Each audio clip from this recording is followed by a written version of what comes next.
जय श्री शनिदेवा। सूर्यसुता शनी मूर्ती तुझी आगाध कीर्ती, एकमुखे काय वर्णू शेषान चले स्फूर्ती। जय जय श्री शनिदेवा। परमपूज्य अंधारातून प्रकाशाकडे घेऊन जाणारे महान संत आणि माझे सद्गुरू चैतन्य त्यागेश्वर महाराजांना आपण वंदन करूया। या कलियुगाचा राजा, सत्याचा सागर, सूर्यसूत, मी म्हणणाऱ्यांना पाचावर धारण करणारा, असत्याचा नाश करणारा आणि सत्याचा विजय करणारा, दंडनीयांना दंड देणारा आणि आदरणीयांचा आदर करणारा असा धर्मप्रिय, शिवप्रिय आणि तुम्हा आमचा आराध्य दैवत शनिदेव यांना आपण प्रथम दंडवत नमस्कार करूया। आपण पाहत आहोत प्रपंच करत असताना परमार्थ कसा असावा आणि परमार्थ करत असताना मनाची स्थिती कशी असावी। साधना करत असताना प्रपंच करत असतो, कलियुग आहे, महागाईचे दिवस आहेत, लबाडीचा काळ आहे, तरी त्यातनं स्वतःला सावरण्यासाठी, कुटुंबाला सावरण्यासाठी आपल्याला साधना करणं ही काळाची गरज आहे आणि आपण करतोच। पण करत असताना जेव्हा आपण साधनेला बसतो, उपासनेला बसतो, तेव्हा बसल्यानंतर प्रथम आपल्याला नको ते विचार डोक्यात येतात, जे अनावश्यक आहे, ज्याची गरज नाही, अशा गोष्टीकडे आपलं लक्ष जातो। साधना राहतो बाजूला, पण आपण वेगळ्याच विषय चगळत असतो, वेगळ्याच विषयावर चर्चा करतो। वेगळ्या विषयामध्ये चर्चा करता करता एवढा क्रोध वाढतो, एवढा राग येतो साधना करत असताना की प्रचंड असा राग येतो। मग डोळ्यासमोर नको ते माणसं उभं राहतात, डोळ्यासमोर नको ते वस्तू उभं राहते, मग ते जे अनावश्यक आहे त्याचीच आपल्याला आठवणसारखी होते। मग त्याच्यामुळे साधना बाजूला पडते, साधण्यापासून आपण लांब राहतो आणि म्हणतो की आपल्या मनासारखं होत नाही। ईश्वराने खूप काही आम्ही ईश्वराचं केलं, पण आमची इच्छा पूर्ण होत नाही, असा हा प्रत्येकाची इच्छा असते। प्रत्येकाच्या मनात 100 पैकी 99% हेच करतात, 1% हा निष्प्रह, निर्दोष, स्वच्छ आणि निष्कलंक असा हृदय त्याचा असतो। त्याच्या नेत्रातला पाप नसतो, भावनेत पाप नसतो, भावेत पाप नसतो, कुठेही पापाचा लवलेश त्याच्याकडे नसतो। बघा तुम्ही साधना करत असताना, आपण कधी तरी साधना करत असताना हातात माळ कधी गळून पडलं हे पण कळत नाही। साधना करत असताना देवाला काय करायचं असतं हे पण विसरून जातो आणि दुसरीकडेच आपला सगळा डोकं चालत असतं आणि मग तिथं आशा आली, मग निराशा आली, मग लोभ आला, माया आली, मत्सर आला, द्वेष आला, ह्या सगळ्या त्यांची भावकी लगेच गोळा होते। त्यांचे भावबंद आहे ते सगळे, त्यांचे भावबंद लगेच गोळा होतात, मग आपल्याला साधनाच करू देत नाहीत। आपण उपासनेपासून लांब जातो आणि प्रपंचात गोडी वाटत नाही। प्रपंचात गोडी वाटल्या नसल्यामुळं मन शांत होत नाही, मनाला सारखं धगधग आणि अपेक्षा मात्र खूप मोठ्या मोठ्या ठेवतो आपण। साधना छोट्या, अपेक्षा मोठ्या। बघा साधना करतो, साधना करत असताना एक भक्त असा साधना करत होता, खूप भरपूर साधना केली आणि शेजारीच साधू महाराजांच्या शेजारीच घर होतं, तिथं अनेक लोक यायचे, अनुग्रह घ्यायचे आणि त्यांचं भलं व्हायचं, पण हाचा मात्र काय भलं होत नव्हता। हा साधना करताना डोक्यामध्ये एकच असायचं। शेवटी साधू महाराजांनी तो म्हणाला की महाराजजी मला पण तुम्ही अनुग्रह द्या, त्यांचं सगळ्यांचं भलं झालं आहे, माझं पण होऊ द्या। साधू महाराज त्याला टाळायचे, कारण साधू महाराजांना त्याचं सगळं माहीत होतं. तो साधना करताना काय करतो, कसा वागतो, धर्माला अनुकूल आहे का, हे सगळं माहीत होतं. पण तो ऐकायचंच नाही. एकदा साधू महाराजांच्या समोरच येऊन बसला. तो म्हणाला, तुम्ही मला अनुग्रह दिल्याशिवाय मी उठणार नाही आणि माझं भलं झालं पाहिजे, हे सगळ्यांचं होतं, मग माझं का होत नाही. मग साधू महाराजाला काय करायचं डोक्यात विचार आणले आणि ठीक आहे म्हणाले. त्याला अनुग्रह दिला आणि अनुग्रह दिल्यानंतर त्याला सांगितलं, तू जेव्हा जेव्हा साधनेला बसशील, जेव्हा जेव्हा उपासना करशील, जेव्हा जेव्हा तीर्थाटनाला जाशील, जेव्हा जेव्हा तू गंगा स्नान असेल, कृष्ण स्नान असेल, त्या ठिकाणी जाशील, फक्त माकडाचं चित्र मात्र आठवू नको सांगितलं महाराजांनी. तो म्हणाला, नाही आठवणार, मी आठवणारच नाही. असं तो हातवारे करून तो गेला आणि घरी गेला. साधनेला बसला. साधनेला बसल्यानंतर पहिलं चित्र कोणाचं येणार? पहिलं माकडाचा. समोर तो बसला की डोळ्यासमोर माकडच येणार. का तर महाराजांनी सांगितलंय माकडाचं चित्र आठवायचं नाही. तसं हल्ली कलियुगामध्ये जेव्हा जेव्हा आपण साधनेला बसतो, देवाकडं खूप अपेक्षा करतो. देवाकडे एक मोठी लिस्टच देतो आपण. देवा माझं अमुक होऊ दे, तमुक होऊ दे, तसं होऊ दे, असं होऊ दे, शेजाऱ्याचं वाटोळ होऊ दे, त्याचं वाईट होऊ दे, ह्याचं वाईट होऊ दे, हे यादीच असते. 10 रुपयाची पावती फाडायची, वर ठेवायचा आणि गावभर फिरायचा आणि अपेक्षा मात्र 100 अपेक्षा ठेवायच्या, यादीच ठेवायची मोठी देवापुढं. देवाला म्हणायचं आम्ही यादी वाचली, आता देव माझं सगळे प्रश्न सोडवणार. साधनेला मात्र 0. साधना काहीच करायचा नाही. तो एक गावामध्ये एक मोठा शेठजी होता. मोठा शेठ होता, खूप कंजूस. प्रॉपर्टी अर्धी, गावाची अर्धी प्रॉपर्टी त्याची होती. सगळ्यांचे व्याजाने पैसे देणार, त्याचं खुरपं ठेवून घे, कुणाचं पातेलं ठेवून घे, कुणाचं गमेलं ठेवून घे, कुणाचं शेत लिहून घे, कुणाचं घर लिहून घे, कुणाचं दागिने ठेव, असं करून सगळं गाव, अर्धं गाव त्याची प्रॉपर्टी झाली होती. पण होता होता स्वतःच्या प्रपंचाकडे त्यांनी दुर्लक्ष केला आणि ज्या काळामध्ये मुलं व्हायला पाहिजे तो काळ निघून गेला. तो काळ निघून गेला आणि निघून गेल्यावर त्याला पश्चाताप झाला आणि पश्चाताप झाल्यानंतर तो चिंतेत राहायला लागला. आणि एका घरासमोरनं चिंतेत बसल्यानंतर एकदा घरासमोरनं एक साधू चालले होते. मग ते साधू महाराजांनी विचारलं, आपण तर गावचे शेठ, नगर शेठ आहात, एवढी मोठी प्रॉपर्टी तुमची आहे आणि तुम्ही काय चिंतेमध्ये आहात? तेव्हा तो सावकार म्हणाला की अरे बाबा, हे सगळं खरं, पण मी माझं लक्ष दिलं नाही, मला मुलं नाहीत, मला ही प्रॉपर्टी काय करू? तेव्हा साधू महाराज म्हणाले की सोपं आहे. म्हणलं सत्यनारायणाची पूजा घाला, म्हणलं 8 दिवसात तुम्हाला पुत्रप्राप्ती होईल. तो गडबडून उठला, त्याला बरं वाटलं, कुणीतरी माझ्याकडनं बोलणार आहे असं वाटलं. कधीही देवाला त्यांनी उदबत्ती लावली नाही, देवापुढे 2 हात कधी जोडला नाही, कधी तीर्थाला गेला नाही, कधी दान धर्म केला नाही, असा तो सावकार होता. शेवटी मग सत्यनारायणाची पूजा घालायची. मग ते ब्राह्मणाकडे गेला, ब्राह्मणांनी त्याला यादी दिली, एवढं सामान तुम्ही घेऊन या. मग ते सामान त्याने घेऊन आला.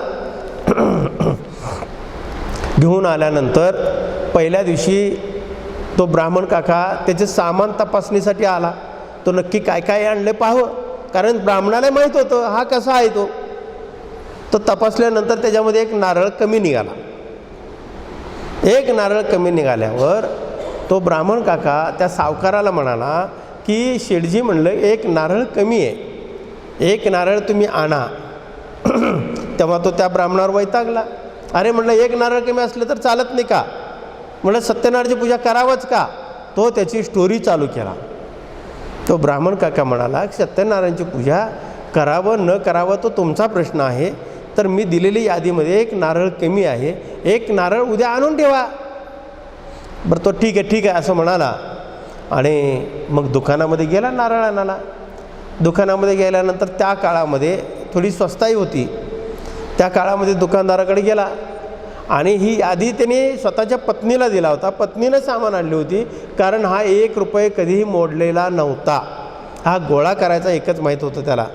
तो रागारागात गेला आणि ते दुकानदाराकडे गेला आणि दुकानदाराला म्हणाला की मला की नारळ द्या. तो दुकानदार म्हणाला काढ 1 रुपये. तो म्हणाला 1 रुपये कशाला लागतो. तो म्हणाला 1 रुपयाला नारळ आहे. नाही म्हणलं 1 4 आणे स्वस्त कर की 4 आणे जरा कमीला दे की. तो म्हणाला जा पुण्याला मिळतं. कारण तो त्या सहज म्हणाला तो पुण्यावरनं होलसेलमधनं मी नारळ आणतो तिथं 12 आण्याला मिळतं आणि 16 आण्याला मी विकतो. 4 आणे मला मिळतात. मग तो 4 आण्यासाठी तो पुण्याला गेला. तो पुण्याला नारळ आणायला गेला. तिथं गेल्यानंतर दुकानदाराला म्हणाला नारळ द्या. तो म्हणाला द्या 12 आणे. मग त्या दुकानदाराला म्हणाला अहो मी एवढं कष्टाने पुण्याला आलो मी खेडेगावातला माणूस आहे आणि इथं आणले मला 1 4 आणे कमी करा की 8 आण्याला द्या. तो दुकानदार म्हणाला जा मुंबईला, इथं नारळ मिळत नाही. इथं 12 आण्यालाच नारळ मिळतं, 8 आण्याला मिळत नाही. मग तो म्हणाला की 4 आणे वाचवलं पाहिजे. 4 आणे वाचवलं पाहिजे का नको संसारातल्या. 4 आणे वाचवण्यासाठी तो मुंबई गाठला. मुंबईला गेला. मुंबईला गेल्यानंतर त्या दुकानदाराकडे म्हणाला की मला नारळ द्या, वेळ झाले, मला उद्या पूजा करायची आहे आणि मला अर्जंट पाहिजे. तो म्हणाला 8 आणे काढ. तो म्हणाला दुकानदाराला, तो सावकार म्हणाला की बाबा रे म्हणलं एवढ्या लांबून मी आलो आहे, पुण्याला आलो, पुण्यावाला तुझ्याकडे पाठवलं आहे आणि तो 8 आणे म्हणतो का 4 आण्याला दे की. तेव्हा तो दुकानदार म्हणाला अरे जा कोकणात, इथं कुठं 4 आण्याला मिळतं, कोकणात नाही इथं 8 आण्याला मिळतं. मग तो म्हणाला की आता नक्कीच पैसे आपलं वाचवलं पाहिजे म्हणून तो कोकणामध्ये गेला. कोकणामध्ये गेल्यानंतर तो फिरत असताना एक झाडाला खूप नारळ होते, भरपूर नारळ लागले होते तिथं. आणि ते नारळ त्याने म्हणाला की आता 4 आणे तर काय खर्च करायचा, आपण झाडावर चढायचं, नारळ काढायचं आणि नीट घरी जायचं. मग तो प्रयत्न करायला लागला. झाडावर चढून सवय नाही पण चढायचा प्रयत्न केला. नारळाच्या झाडावर चढला. नारळाचं झाड वाकडं होतं थोडंसं आणि त्या झाडावर चढला आणि खाली विहीर होती, विहीर होती. बांधीव असते ना पूर्वीच्या काळातले, तशी 7 परस पाणी होता. त्यामुळे तो झाडावर चढला, नारळाला धरला, तोडता काही येईना, हातात हत्यार नाही, कोयता नाही, काय नाही. तो तोडायला गेला ते तुटना म्हणून तो जोरात दोन्ही हाताने तोडायला गेला. ते नारळाला धरला, पाय निसटले आणि नारळ धरून लोंबकाळायला लागला. नारळ धरून लोंबकाळायला लागला. तो ओरडायला लागला. तो म्हणला की खाली पडावा तर 7 परस विहीर आहे, मला पोहता येत नाही, करायचं काय. आता झाडाला बी धरता येणार, झाडाला धरायचं तर हात सोडावं लागेल, हात सोडले की विहिरीत पडावं लागेल. त्या रस्त्याने एक उंटवाला चालला होता. उंटवाला चालला होता. त्या उंटवाल्याला त्यांनी बोलवला. म्हणलं इकडे या. म्हणलं माझा जीव वाचवा. म्हणलं तर उंट उंच असतो. उंच असतो. तो उंटवाल्याला बरं वाटलं. तो कडेला आणला. त्या उंटाच्यावर उभं राहिला आणि त्याला काकेत धरला आणि तो म्हणाला तू आता वरचं सोड. हे म्हणतो तोपर्यंत उंटाने मान खाली घातली आणि गवत असल्यामुळे चरत गेला. झालं की दोघं लोंबकाळायला लागले एकमेकाला धरून. दोघंही लोंबकाळायला लागले. आता दोघंही पडणार, दोघंही मरणार हे डोक्यात त्याने ठेवला. पण वाचलं तर पाहिजे म्हणून एक रस्त्याने घोडेवाला चालला होता. आता घोडेवाला चालल्यामुळे दोघांनी त्याला ओरडले, अरे वाचव, जीव वाचव, आमचा जीव वाचव असं ओरडायला लागले. तो घोड्याला म्हणाले की वाचवलं पाहिजे, माणुसकी दाखवलं पाहिजे. म्हणून तो घोडा कडेला आणला, घोड्यावर उभं राहिला आणि तो उंटवाल्याला तो धरला. उंटवाल्याला कसं धरला तसं ते घोडं तसं गवत बघून हिरवं ते घोडं बी निघून गेला. हे तिन्ही लोंबकाळायला लागले. अशी लोंबकाळायला लागले की त्यांना वाटलं आता नक्की करायचं काय. आता घोड्यावाल्याला अर्जंट होतं. एका लग्नामध्ये वरातीला तो घोडा घेऊन चालला होता मिरवणुकीसाठी, नवरदेव काढायचं होतं. हा इतर लटकायला लागला. तो घोडेवाला म्हणला बाबा रे वरच्याला सांगितला तो हात सोडू नको, तुला मी 5,000 रुपये देतो पण तू का हात सोडू नको, कारण त्यांना हात सोडले की सगळे पडणार. उंटवाला म्हणाला मी 3,000 रुपये देतो, माझं बी काम आहे, मला बी गिरायक आलं आहे म्हणून उंट घेऊन चाललो होतो, आपण तिघं जगलं पाहिजे, मी 3,000 रुपये देतो. तो नारळवाला म्हणाला 4ने वाचवायला मी इथं आलो, मला 8,000 रुपये मिळायला लागल्यात, मला 8,000 रुपये मिळायला लागल्यात. ह्या खुशीनं तो टाळ्या वाजवणार, तेवढ्या दोन्ही हात सोडला आणि तिघही पडून मारले. तसा तुमचा आमचा जीवन आहे. तुमच्या आमच्या जीवनामध्ये हे घटना असे घडत असतात. आपण आशेला बळी पडतो, देवाच्या नावावर चांग भलं करतो, देवाच्या नावावर कोंबड्या बकऱ्या करतो, देव पावावं म्हणून. हे सगळं लबाड आहे. हे लबाडेच्या घरचं कधीही भोजन करू नये, कारण भोजनच नसतं त्यांच्या घरात. म्हणून आपण साधना करत असताना उत्तम प्रकारे साधना असावा, निराकार असावा, निस्वार्थ असावा, कुठलीही मनामध्ये लघुलेश नसावी, स्वच्छ भावना असावा, तर आपलं साधना फळास येतं, नाहीतर फळास येत नाही. देवाच्या नावावर चांगभलं करणारे खूप लोक आहेत, मर्यादेपेक्षा जास्त लोक तेच आहेत. बघा तुम्ही, जिकडं जाल तिकडं त्यांचीच गर्दी असते. आणि जाता जाता कुणाचं पाकिट पडलं आहे का, कुणाचं पाकिट वर आलं आहे का, कुणाचं मोबाईल वर आलं आहे का, कुणाचं का मंगळसूत्र वडता येतं का, कुणाचं का कानातलं वडता येतं का, कुणाचं काय घेता येतं का, कुणाचं बॅग उचलता येतं का. हे 80% लोक आहेत सध्या मार्केटमध्ये, अशी 80% लोक आहेत. मग मला सांगा, देव कसं पावणार? मग देवावर खडे फोडा, धर्मावर खडे फोडा, त्या ज्या देवाची उपासना करतो देवाला नावं ठेवा. त्याच्यामुळं आपल्याकडे शिल्लक असलेलं पुण्यसुद्धा संपून जातं. आपल्याकडे बँक बॅलन्स काय राहत नाही, अजिबात राहत नाही. म्हणून आपण साधना करत असताना प्रपंच करून परमार्थ असा करावा, जेणेकरून आपल्याला त्यातलं काय पर्सेंटेज तरी, काय प्रमाणात तरी आपल्याला पुण्य मिळावा. नंतर पुण्य मिळणार नाही. बाजारात जावा, बाजारात असले मिळून गेले आणि बाजारात बी तसलेच मिळाले. का तसले मिळतात? की आपली भावनाच तशी असते. देव तुमच्या जवळ आहे, देव तुमच्या परिघामध्ये आहे, तुमच्या कुटुंबामध्ये आहे. तुमच्या हृदयस्थानी असलेला देव तुमचा जागा करतो, तुम्हाला सावध करतो. सदसद विवेक बुद्धीला जर विचारलात तर तुम्हाला तो सावध करत असतो. हे चुकीचं चाललंय, हे चुकीचं करतोस, पण आपण ऐकत नाही. आपण मनाचा ऐकतो, मनाचा निर्णय घेतो, आणि मनाचा निर्णय घेतो तर आपण फसतो. कुठेही पा तुम्ही म्हणाल देव कसा आहे? अरे देव तुमच्या हृदयस्थानी आहे. देव देवळात नाही आहे, देव त्या दगडात नाही आहे. तो दगड आरसा आहे तुमच्या चेहऱ्याला लागलेलं डाग पुसण्यासाठी. तो कसा आपण घरामध्ये आरसा अडकावतो, आरशावर आपण तर हातपाय स्वच्छ धुतलं आणि कुठं बाहेर जायचं असलं तर आपण नटून तटून चेहरा कसं काय बघतो की नाही आरशात. तसं ते हृदय स्थानी असलेला ईश्वर तो जागा आहे का नाही, त्याला विवेक आहे का नाही, हे पाहण्यासाठी आपण त्या देवाकडे जातो. देव तुमच्या जवळच आहे. देवाची साधना अशी करा. असंच एकदा प्रवचन करत होते एक महाराज. म्हणले देव सगळ्यांच्या हृदयात आहे, सगळ्यांच्या प्राणीमात्रामध्ये देव आहे. हे प्रवचन ऐकला एक गडी आणि रस्त्याने चालला, फुटपाथावरनं चालला शहरामध्ये. तो म्हणाला महाराजांनी सांगितले बरं का, देव सगळीकडे आहे, देव सगळीकडे आहे. हे मुंडका हलवत डुलत डुलत तो चालला फुटपाथावरनं. जाता जाता समोरनं हत्ती येत होती. हत्तीवर माहूर बसला होता. तो असं कट्यार घेऊन बसतो, तो बसला होता. तो हत्ती पिसाळली. हत्ती पिसाळल्यावर ते कट्यारनं दाबत होता त्या हत्तीला. हत्ती का थांबत नव्हता. हत्ती तसंच पळायला लागला. पळता पळता ते वरचा माहूर म्हणा लागला की बाजूला व्हा, बाजूला व्हा, हत्ती पिसाळलेला आहे. सारखा तो सावध करायचा. तर बाकीचे लोक सगळे पळायला लागले जिकडं तिकडं. पण ह्याच्या डोक्यात काय होतं, महाराजांनी का सांगितलंय की सगळ्याच्या हृदयामध्ये देव आहे. मग माझ्या पण हृदयात देव आहे, मग हत्तीच्या पण असेल. तो सरळ हत्तीला धडक दिला. हत्तीनं सोंडी धरलं आणि फेकून दिलं. सहज साधी गोष्ट आहे.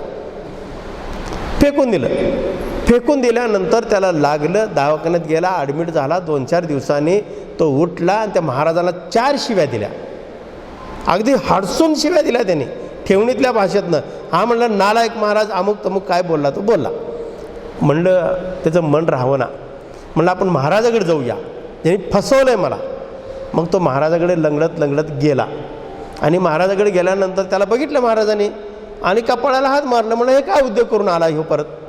म्हणलं महाराजापाशी नंबर आला आणि बसला आणि तो म्हणाला की महाराज, म्हणलं तुम्ही म्हणला होता सगळ्या देव आहे, तुम्ही म्हणला होता का नाही सगळा देव आहे, मग माझ्यात बी देव आहे. माझ्या देव असताना हत्तीनं मला सोंडी धरून फेकून कसा दिला. मग ते महाराज एक क्षणभर विचार केले. त्यांनी विचारलं हत्तीवर कोण होतं का, किंवा हत्तीच्या मागं पुढं कोण होतं का. तो म्हणाला होता. म्हणलं वर माणूस बसला होता. आणि तो काय म्हणत होता. तो म्हणाला की हत्ती पिसाळलेला आहे, बाजूला व्हा. मग तू काय केलास. म्हणलं तुम्ही माझ्या हृदयात देव आहे म्हणून सांगितलं, मग मी का बाजूला हो, मी का बाजूला हो. मग महाराज म्हणाले तू देव आहेस, तुझ्या देव आहे, हत्ती देव आहे, पण तो वर बसलेल्याच्या हृदयामध्ये पण देव आहे ना. तो तुला सावध करत होता की बाजूला हो म्हणून. सावध करत होता ना. तो देवच आहे, तो तुला सावध करत होता, तो बाजूला झाला नाहीस. म्हणजे समजून घेण्याची मनस्थिती पाहिजे, विचार करण्याची मनस्थिती पाहिजे आणि विवेकाने निर्णय घ्यायला पाहिजे. विवेकाने निर्णय घेतला तर प्रपंच करून परमार्थ होईल, ना तर होणार नाही. हा कलियुग आहे, हा महागाईचे दिवस आहेत, बजबजपुरी आहे, लबाडीचे दिवस आहेत. यातनं बाहेर पडायचं असेल तर स्वतःवर नियंत्रण मिळवा, स्वतःचे इंद्रिय ताब्यात ठेवा आणि विवेकाने आपला निर्णय घ्या. प्रपंच करत असताना परमार्थ या पद्धतीनं करा.